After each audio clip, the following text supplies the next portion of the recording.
सोनू जी, ये पूरा वाकया क्या है, किसका फोन आया, आपने पुलिस में कंप्लेन की, इसके बारे में जरा डिटेल में बताएं।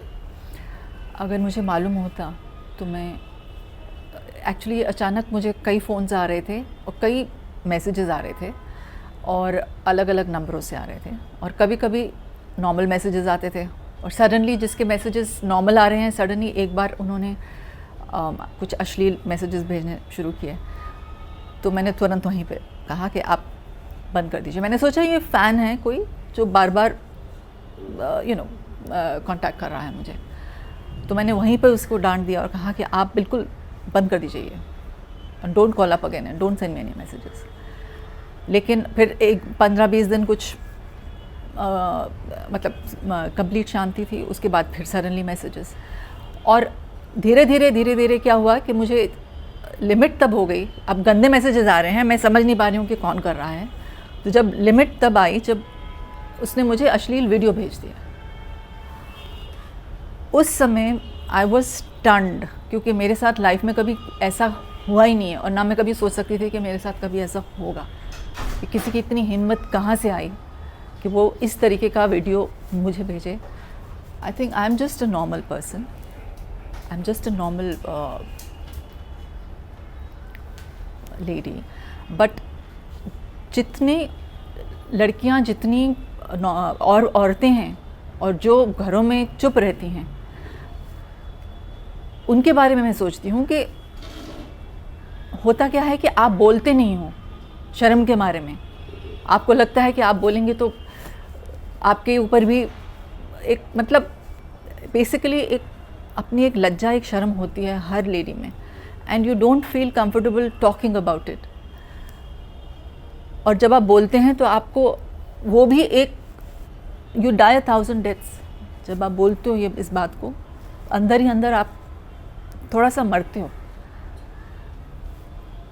और इस स्थिति में अगर ना बोलो तो वो ज़्यादा संगीन जुर्म है, क्योंकि अगर आप नहीं बोल रहे हो, आप सामने वाले को प्रोत्साहित कर रहे हो कि वो और भी करता जाए, उसकी शय बढ़ती है, वो और भी भेजता रहेगा और आपको टॉर्चर करता रहेगा।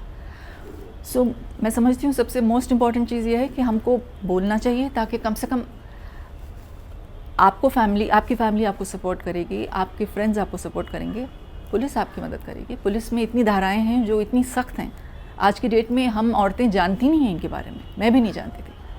जब मैंने कंप्लेन की तब मुझे समझ में आया कि यहाँ 4-5 धाराएं हैं जो इतनी स्ट्रिक्ट है कि दे आर नॉन बेलेबल। तो हम क्यों नहीं इनका सहारा लेते? हम क्यों डरते हैं? हम क्यों डर के क्यों जी रहे हैं हम?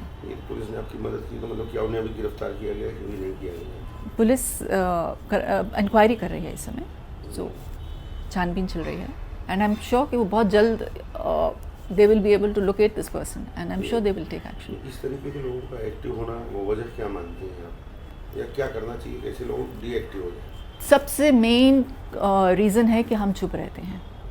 सबसे मेन रीज़न ये है कि हम चुप रहकर सहते हैं, हम बोलते नहीं हैं।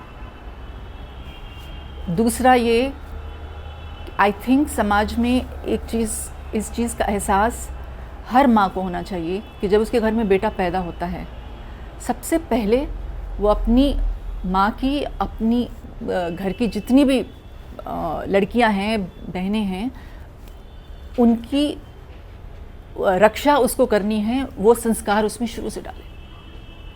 जब तक हम यंग एज पे उनको समझाएंगे नहीं इस बात को, सिखाएंगे नहीं इस बात को, क्योंकि होता क्या है कि कभी कभी today's modern society, women are also working, वो टाइम नहीं दे पा रहे हैं अपनी बच्चों को।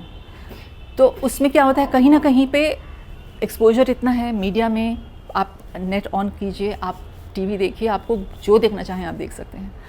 सो हमें you have to catch them young at a very young age, so that बड़े होते होते उन्हें ये चीज़ उनमें बैठी हो कि जो मेरे घर की औरत है मुझे उसकी रक्षा करनी है।